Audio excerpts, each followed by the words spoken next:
Hello guys and welcome to MathZone. In this video, we are going to focus learning about inverse function. Inverse function has a notation of f minus 1x. And the inverse function returns the original value for which a function gave the output. So for example, I have a function fx equals to x plus 1. And then let's take some value of x, some of input. Let's say I put x equals to 2, you'll get the output fx equals to 3. You put x equals to 0, you will get fx equals to 1. And then if I put x equals to negative 3, for example, you will get fx equals to negative 2. Now, inverse function will returns the original value for which a function gave the output. That means this is our output and we want to know what is our input. It will do the reverse. It will undo the function. So this output will become the input. So my x will be 3. Now the output becomes 2. It will do the reverse. It will do the opposite. Now the input become output and the output become input. And I have 1 as our input now, not the output. And then I'll get fx equals to 0. And then I have minus 2 as our input now. Now it will have the output is negative 3. As you can see, this is our new machine. We call it as inverse function. The machine that undoes what the fx already did with our numbers. Now, if you look at the pattern here, if I put 3, you will get 2. If I put 1, you will get 0.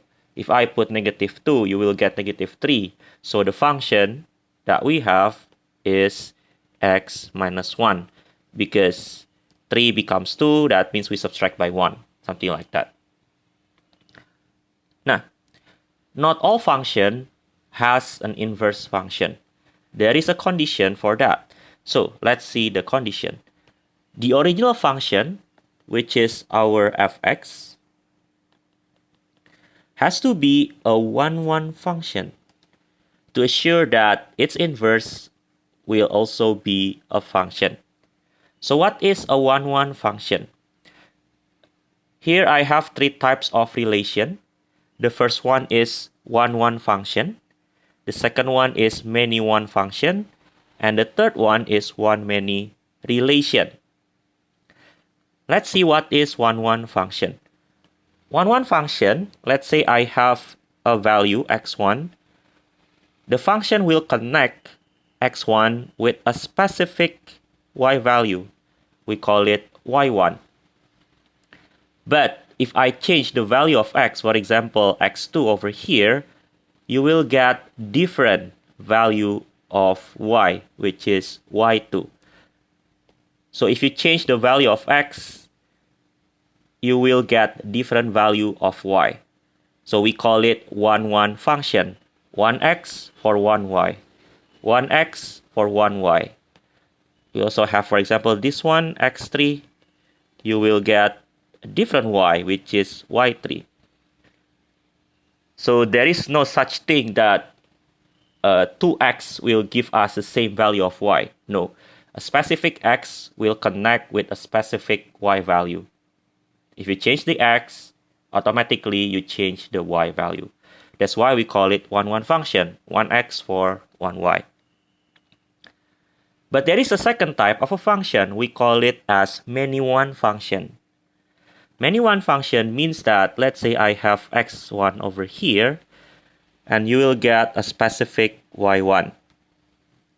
But if you change the value of x, maybe you will get the same value of y. For example, this one, if you put x to here, it will connect to the same number, which is y1.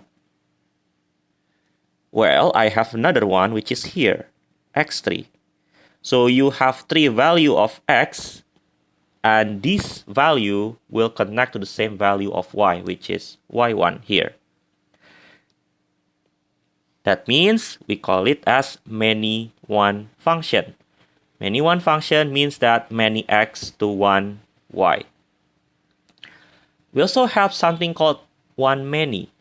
Means that you have one value of x and then it will connect to more than one value of y. So we have two y value. Let's call it y1 and y2. We call it as one many because one x will connect to more than one y. In this case, two y's. But keep in mind this is not a function. One many is not a function. That's why we call it just relation. It's not a function.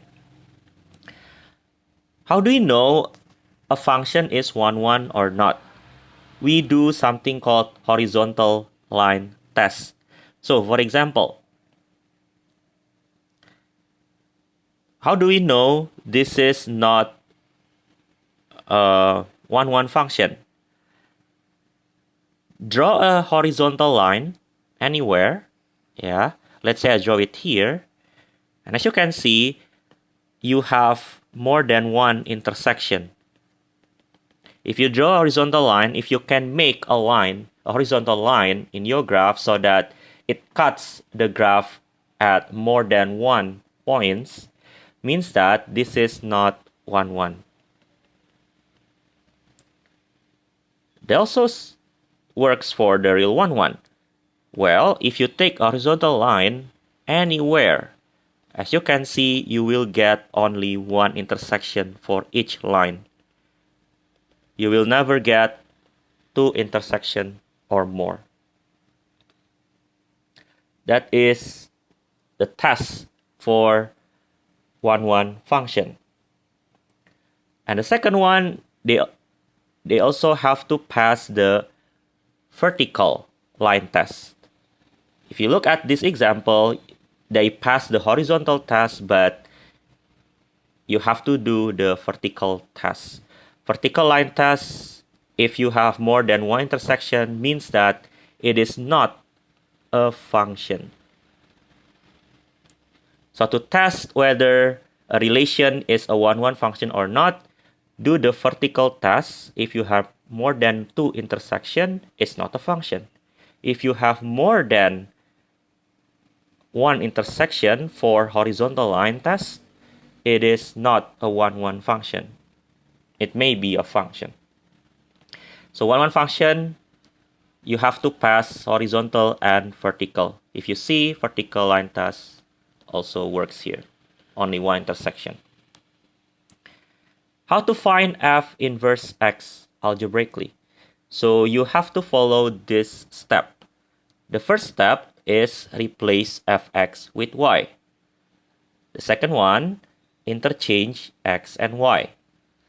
The third one, solve for y in terms of x. And the last one is replace y equals to f inverse x. We will do it in the next section of this video, so please stay tuned in this video. Because we swap x and y means that we swap domain and range. So we can say that the domain of fx equals to the range of f inverse. Because x becomes y becomes x.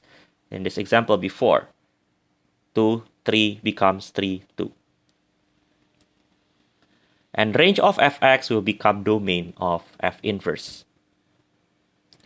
We also have something called self-inverse function. If you do this step and then you find out that f inverse x result is exactly the same as your fx, means that your fx is a self-inverse function. And there is a relation between fx and f inverse x graph. If you see from this picture, this is your fx, the red one, and the blue one is f inverse x. So we can say that the graph of f inverse x is the reflection of the graph of fx on this line. What is this line? It is the line y equals to fx. So we can say here that the graph of f inverse x is the reflection of fx graph on the line y equals to x. So what does it mean by that? It means that, let's say you have this point and this point. The red one is fx. Let's see what is the coordinates of this point. The coordinates of this point is, this is 3 and this is 5. So that means the point is 3, 5. How about this point? This point is 5, 3. That means you swap x and y for every values on the line or on the curve. So for example, you have 3, 5 on fx. That means that point will be reflected on y equals to x becomes 5, 3. You swap x and y value. Because of that, the line will intersect exactly here on the line y equals to x, because at this point they have same value, 2, 2, and if you swap it will become the same thing, which is 2, 2. So the line of fx and f inverse x will intersect exactly on the line y equals to x. Let's do some past paper. I have two functions, fx and gx. So we have fx equals to 3x minus 2. And we also have gx as our second function, which is 2x plus 3 over x minus 1. And then we want to find f inverse x and g inverse x. And we need to state the value of x for which g inverse is not defined. So let's copy paste our step. How to find f inverse. Put it here. So step 1, we need to replace fx with y. Simple. You just change it. Fx becomes y equals to 3x minus 2. Done. The second one, we interchange x and y. So that means y becomes x becomes y. So it becomes x equals to 3y minus 2. And then we need to solve for y in terms of x.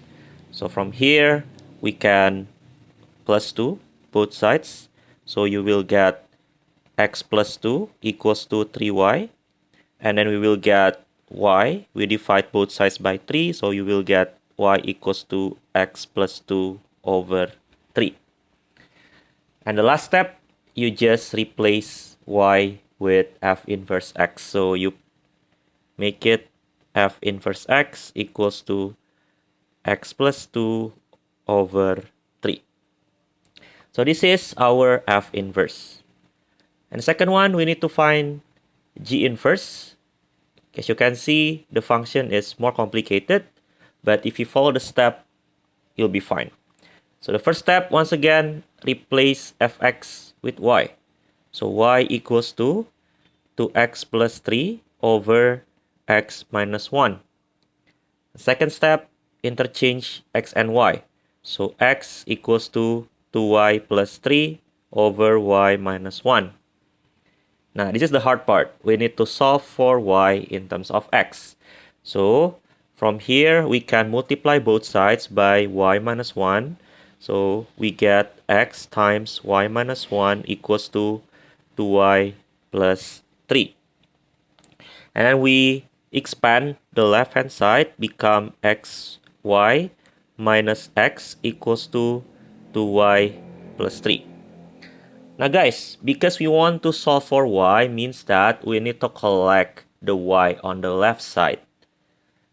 So we have xy, we have y there, and 2y, we have y there. So we need to collect these two on the left side. It becomes xy minus 2y. And after that, the term that doesn't have y, we put it on the right hand side.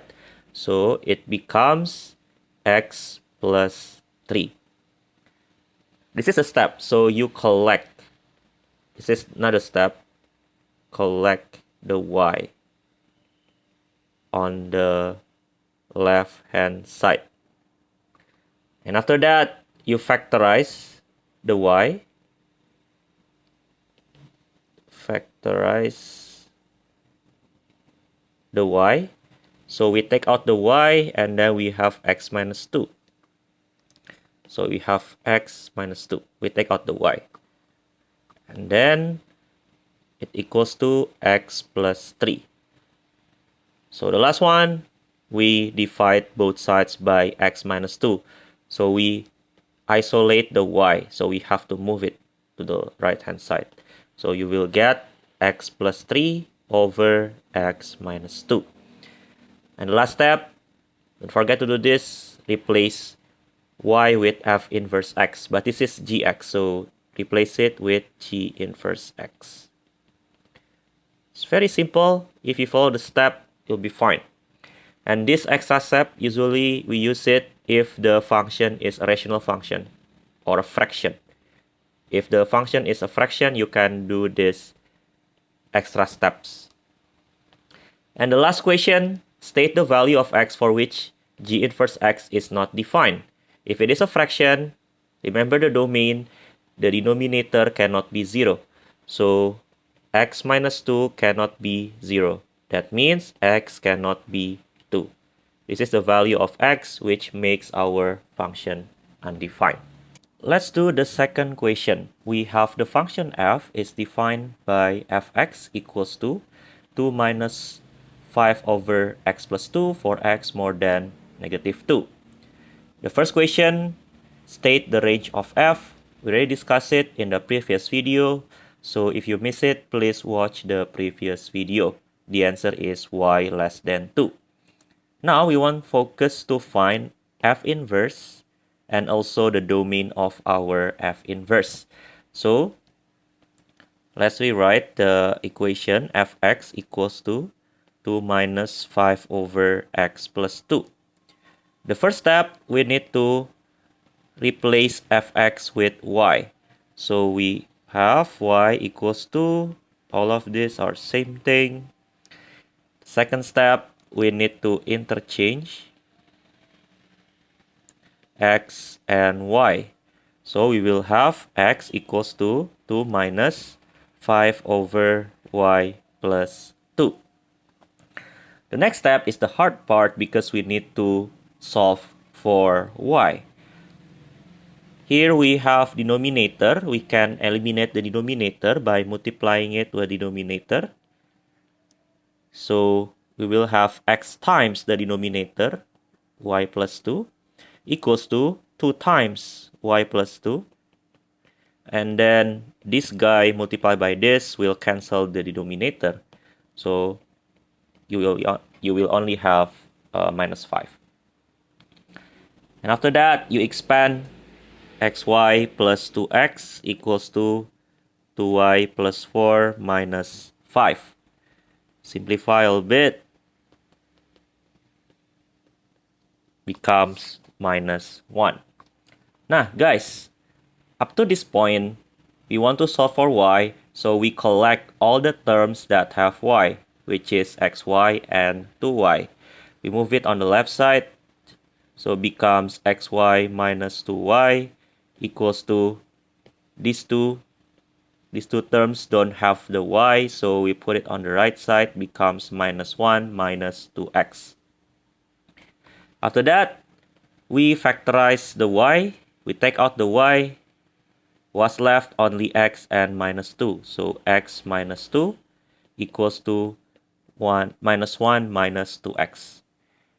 Now up to here, we divide both sides by x minus 2 because we want to isolate the y, make the y alone, guys. So becomes y equals to minus 1 minus 2x over x minus 2. So this is our equation, but you have to change it back to f inverse because the last step change y to f inverse x. So we will have f inverse x equals to minus 1 minus 2x over x minus 2. So this is our final answer. There's a second question. State the domain of f inverse. Now, if you still remember, I already mentioned it. The domain of f inverse is the range of fx. Because x and y, we change x and y, we swap range and domain, something like that. And we know that the range of f is y less than 2, so the domain of fx will be same. But don't forget to change y becomes x, so x less than 2. The number same, the sign also, but we change y into x. So the answer is x less than 2, and also this is our final answer. Let's look at the third question. We have two functions, but for now we just focus on the first function, which is fx equals to 2x plus 1 over 2x minus 1. For x cannot be equals to half. And then we have the diagram that shows the part of the graph of y equals to fx. The first question, state the domain of f inverse.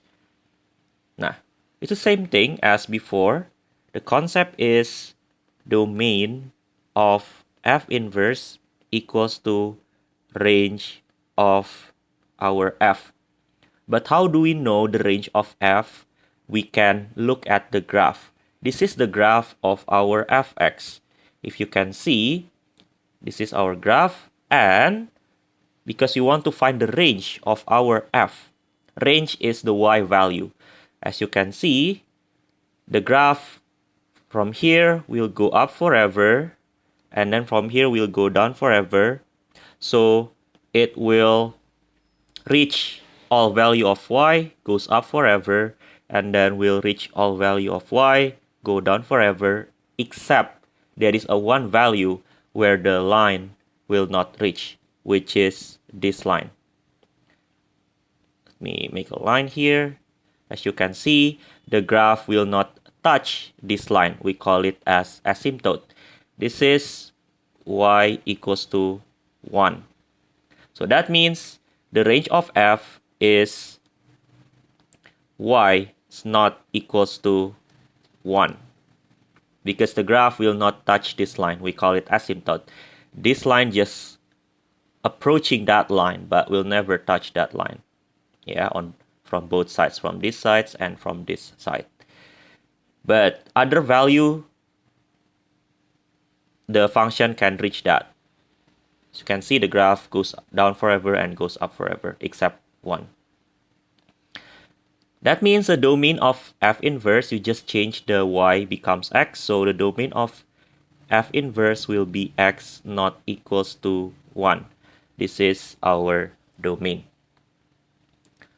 Now, the next question, the same thing. We need to find f inverse x. So let me write it first. 2x plus 1, 2x minus 1. Okay, so we have fx equals to 2x plus 1 over 2x minus 1. The same step, guys. We change fx into y like this. And then we interchange x and y. So maybe let me write here. So becomes x equals to 2y plus 1 over 2y minus 1. And after that, we eliminate the denominator. We multiply both sides by the denominator. Become x times 2y minus 1 equals to 2y plus 1. We expand a little bit. Becomes x times 2y, 2xy. X minus 1 becomes minus x. And then you have 2y plus 1. As usual, we collect all of the y's that we have. To the left side becomes 2xy minus 2y equals to x plus 1. And after that, we factorize the y here. So y in the bracket, what's left is 2x and minus 2. So 2x minus 2 equals to x plus 1. And the last step is we isolate the y. So y equals to x plus 1 over 2x minus 2. Nah, guys, as you can see from here, before that, we need to change it back to f inverse x. Nah, if you want to check whether your domain is correct or not, you can look at our f inverse. Just remember, domain of the rational function, the denominator cannot be 0. So x cannot be 1, so it's correct. Let's solve for the next question. Here we have the diagram for fx. And the question is, we need to sketch the graph of f inverse. The trick here is you have to pay attention to the concept that f inverse is the reflection of our f in the line y equals to x. So that means we need to draw our mirror, which is y equals to x, which is a diagonal approximately 45 degree. Yeah, from here, 45 degree, 45 degree. This is our y equals to x. And after that, we need to make the reflection. So let's draw the reflection of the first part of the graph, which is this one.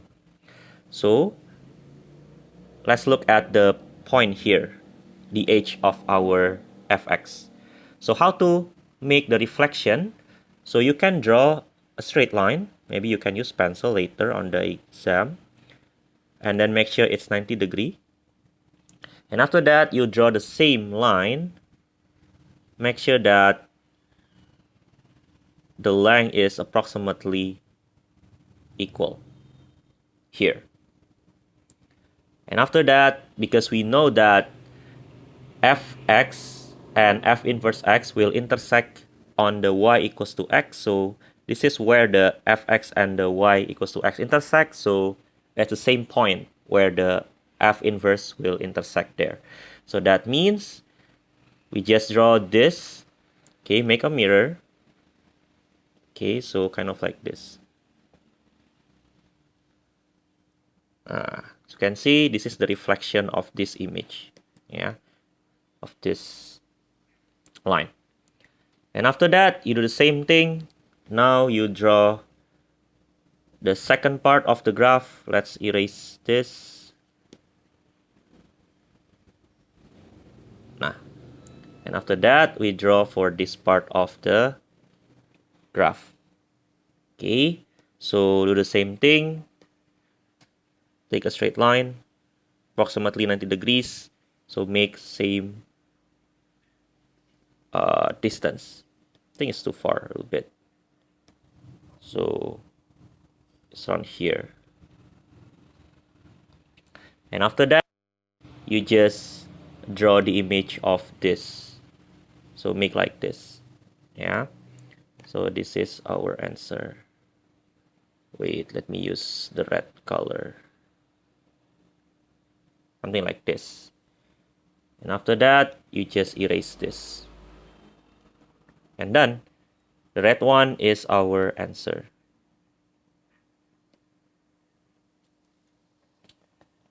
This is f inverse x.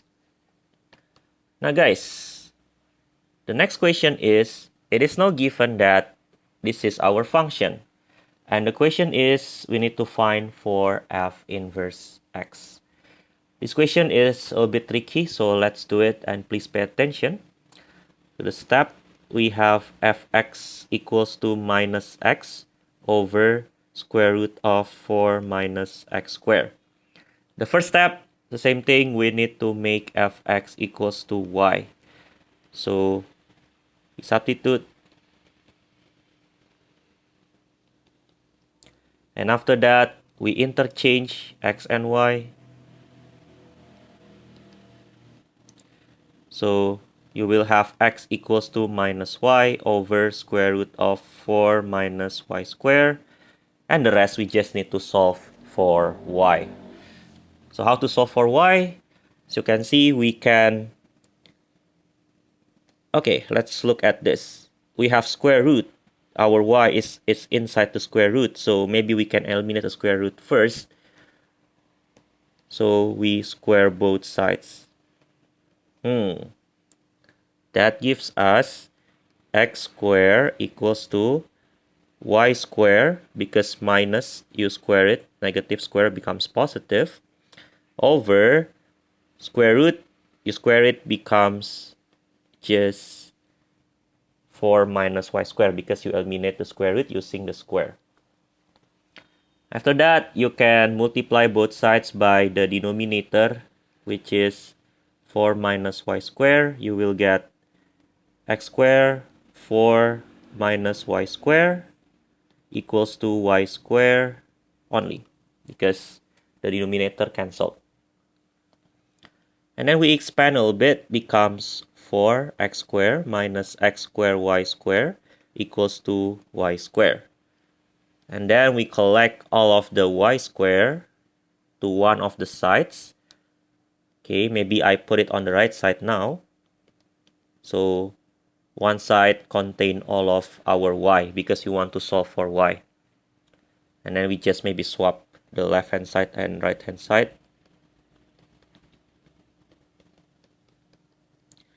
And then we factorize our y. But now we have y squared, so just factorize the y squared. Now we have 1 plus x squared equals to 4. Sorry, my 4 looks like y, so something like this. Well, from here, we can continue, guys. So we will have y squared equals to 4x squared over 1 plus x squared. Now, from here, almost done, guys. We need to solve for y, not y squared. So we need to change y into y squared into y. How to do that? We take the square root of the right hand side. So 4x squared over 1 plus x squared, we take the square root. But you need to put plus minus, because minus, you square it, become positive. So we have to take account into the possibility of being negative. Now, from here, keep in mind that this expression is not 1 function. Why?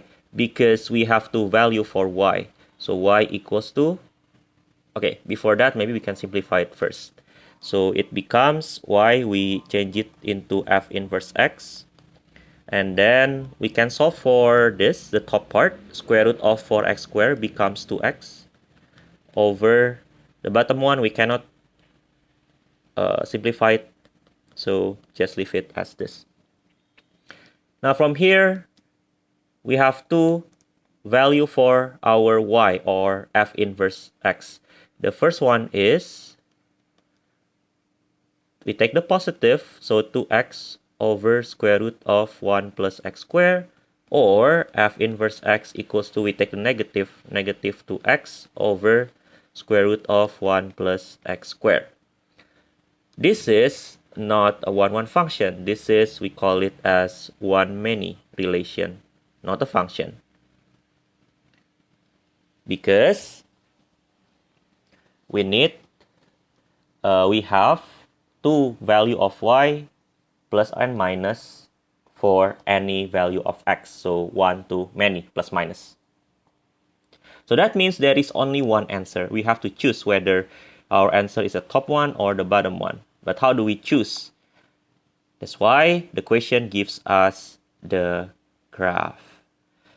Okay, as long as your answer is correct on the first part, we look at the pattern. So this is the red line. Yeah, let's say this is our x value. Our x value here is positive, but it is connected to the y value that is negative. And vice versa, guys. So if you have x is here, it's negative because it's on the left side here. It is connected to the positive value. It's kind of the opposite. You put positive, becomes negative. You put negative, become positive. That means we have to choose the second one. Because if you put positive x here, positive times negative, so you will get negative. The bottom one, it's always positive because x squared, so plus minus is just plus, and then all of this will become positive, so we just care about the top part. So if you put plus x here, multiply by negative, so the y will become negative here. So that means the final answer is not this, but final answer is f inverse x equals to negative 2x over square root of 1 plus x squared. This is our answer. Okay guys, so let's solve the next question here. Here we have two functions, but I don't think we just care about the fx for now. Okay, so let's focus on fx first.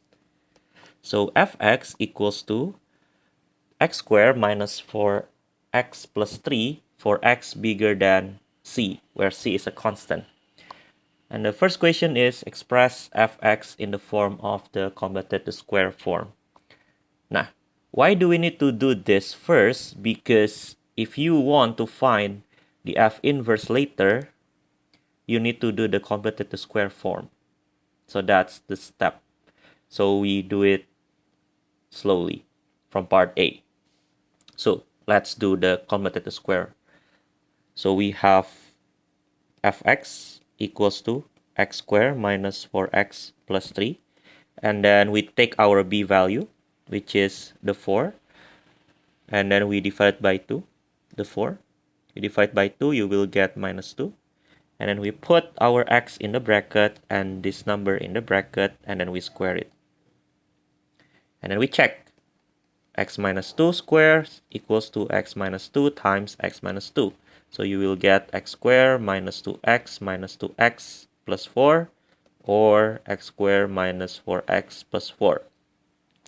But here we have plus 4, but our equation plus 3.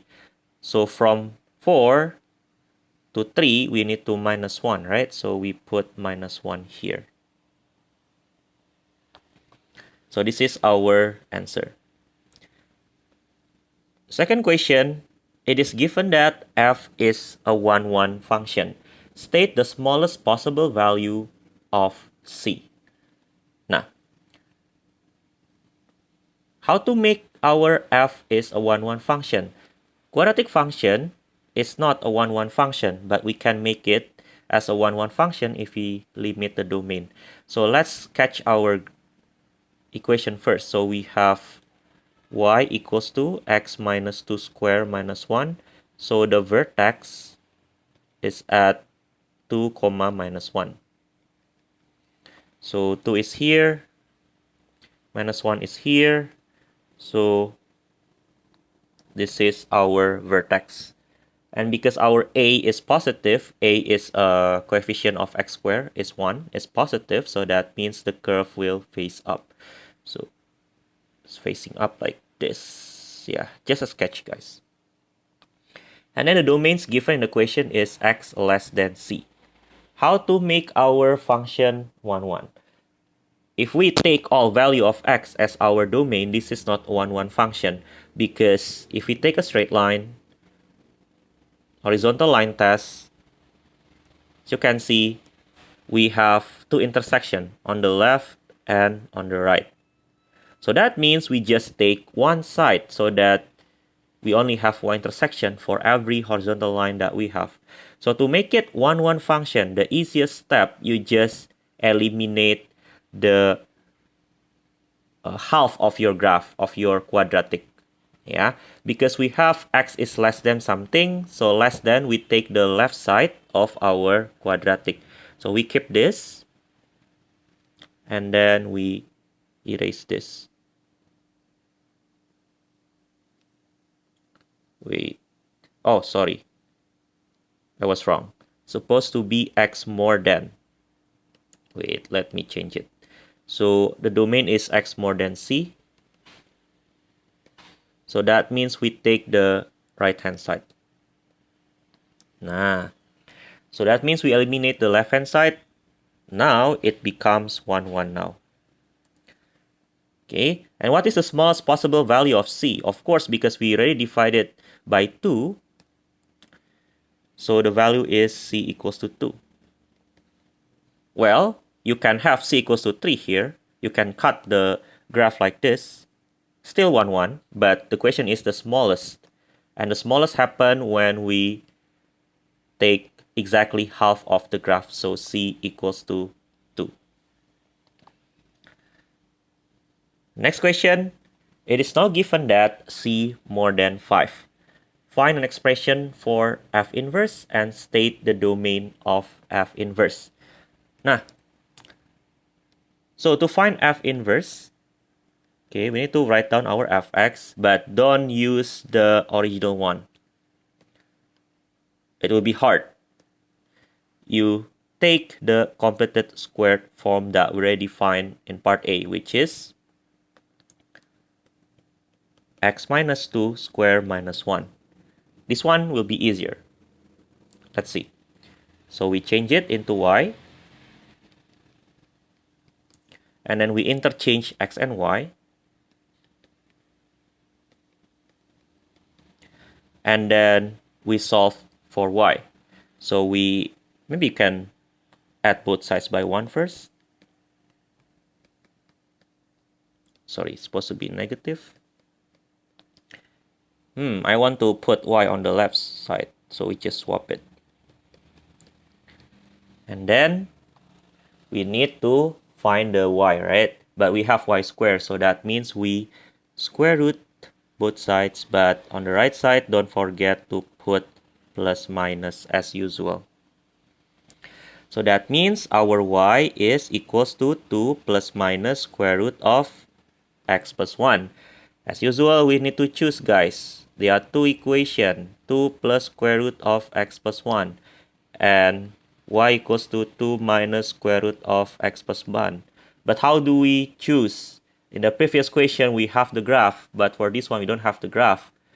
Well, we can find the range of f inverse. The range of f inverse is the domain of f. And what is domain of f? X more than c. But our c now is 5. So our domain is x more than 5. So our range will be y more than 5. How to get the numbers that is bigger than 5? We need to have 2 plus a value, right? This value, the square root, always give positive output. So this is always positive. This is always positive. And if you want to make it bigger than 5, means that the 2 here must be added by the positive value, not subtract. So that means our answer, the f inverse x will be 2 plus square root of x plus 1. So sometimes we take the positive, sometimes we take the negative, like previous questions. The next question is we need to state the domain of f inverse. Now, if you want to find it, we have several ways, several methods to find that. But let's do this method because we want to apply this concept. The domain of f inverse equals to the range of f. That means we need to find the range of f. What is the range of f? When c equals to 5. So this is when c equals to 2. Yeah, so maybe let me copy paste the graph. So can put it here. No. I think cannot copy paste. So maybe let me redraw it here. So this is the graph. This is the 2, this is a negative 1, this is your graph, right? But now c is equals to 5 means that the domain is more than 5. So the graph maybe looks like this. We don't know. Maybe here 5. So we need to delete the graph again because we limit the domain as x more than 5. So the graph will start from 5 and then goes up. So we need to find the y value here. What is the y value here? We need to substitute the x equals to 5 into our equation. But which one? Because this is the graph of f, we need to find the range of f, means that we need to substitute x more than 5, or sorry, x equals to 5 to this equation. So y equals to 5 minus 2 square minus 1. So that gives you 3 square minus 1, which is 8. So this is our 8 here. So the range of f will be y bigger than 8. This is our range of f inverse. So what is the domain of f inverse? The domain of f inverse will be the same as the range of f, but we change y becomes x, so x more than 8. So this is our domain. Let's look at this question. We have fx equals to x squared minus 4 over x squared plus 4 for x bigger than 2. We need to find f inverse. So let's do it. So we interchange, fx becomes y. So we have x squared minus 4 over x squared plus 4. And after that, we interchange x and y. So you have this. And then we solve for y. It will be hard, but let's see. So we have fraction here, so we multiply both sides by denominator. So we have x times y squared plus 4 equals to y squared minus 4. From here, we can just expand xy squared plus 4x. My 4 looks like y, so let me fix that. 4x equals to y squared minus 4. Same step, we collect all of the y's to the left side.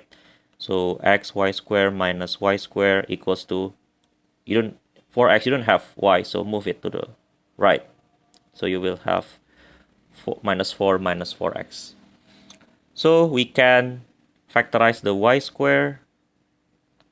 So y squared in the bracket x minus 1 equals to, doesn't look good.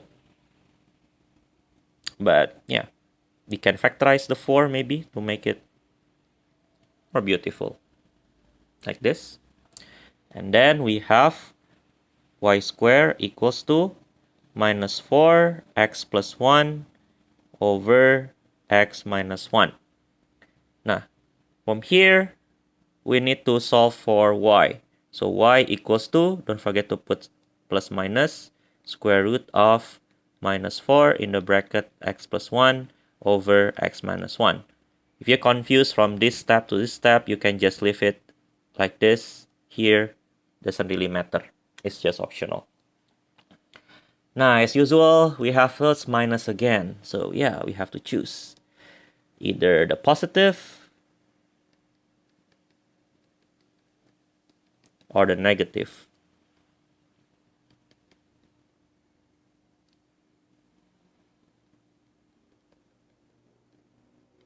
This one is easy because we have the domain of fx. So the domain of, this is the domain of f. Maybe I'll write it down here. Domain of f. That will become the range of our f inverse. So that will become y more than 2. So your y value always positive. So we take the left hand side because the square root output always give us positive value. And then you put negative, that means your y value become negative, but our range always positive. So this is our answer. Okay guys, let's look at the last question here. Express 2x squared minus 12x plus 11 in the form of the completed square form. So we need to do completing the square method. So let's do it here. 2x squared minus 12x plus 11. And we know that a is the coefficient of our x squared, which is 2. So we need to take out the 2. So we just care about this 2, the first 2 term. So x squared minus 6x because minus 12 divided by 2 is minus 6. And then plus 11. And after that, we just need to do the completing the square method for this part only. So we take the b, which is the minus 6, and then we divide by 2, you will get minus 3. So we put the large brackets and we put our x and this value inside the brackets, and then we square it. And then once again we check x minus 3 square gives us x squared minus 6x plus 9. But our equation doesn't have 9 inside the bracket, so we need to eliminate the 9, so just subtract by 9. And then we put the outsider 11 there. And then we multiply, we expand, becomes 2 times x minus 3 squared minus 18 plus 11. So you will get 2 times x minus 3 squared, and we'll get minus 7. So this is our result. And then we have the second question. The function f is defined as this, which is the same thing as before. So we can use this. For x less than equals to k, state the largest value of the constant k for which f is a 1-1 function. I already explained that if you want to make a quadratic as a 1-1 function, you have to halve the graph. So this is our completed square form. From here, we know the vertex is 3, minus 7. Yeah, take the opposite of this and take this value. And after that, we can sketch the graph to help us. So it's around here. So 3 is here, 3 is here, minus 7 is here. So this is our vertex. And because our A is positive, means that it will face up like this. Now, because we have x less than equals to k, less than means that we take the left side of our parabola here. So that means we eliminate this. And then we care about the largest value. That means 3 is our largest value. So that means k is equals to 3. Because we can take 1, for example, and then we cut the graph here, but 1 is not the largest, but 3 is the largest, to make it half the graph. And then, for this value of k, find f inverse and state the domain of f inverse. Once again, if you have a quadratic equation, if you want to find f inverse, use the completed square form. So fx equals to 2 times x minus 3 squared minus 7. And after that, we make it equals to y, the first step. Interchange x and y, the second step. And after that, we solve for y. But let's see here. Oh, sorry. We can add both sides by 7. I want to isolate the y, so we can divide both sides by 2. Now from here, we have y minus 3 squared equals to x plus 7 over 2. And then we want to find y, right? So that means we need to square root both sides, but don't forget to put plus minus on the right side like this. Always do like that if it is a square and you want to eliminate the square. Now, so we have y equals to 3 plus minus square root of x plus 7 over 2. Now, from here, because we have plus and minus, which one should we choose?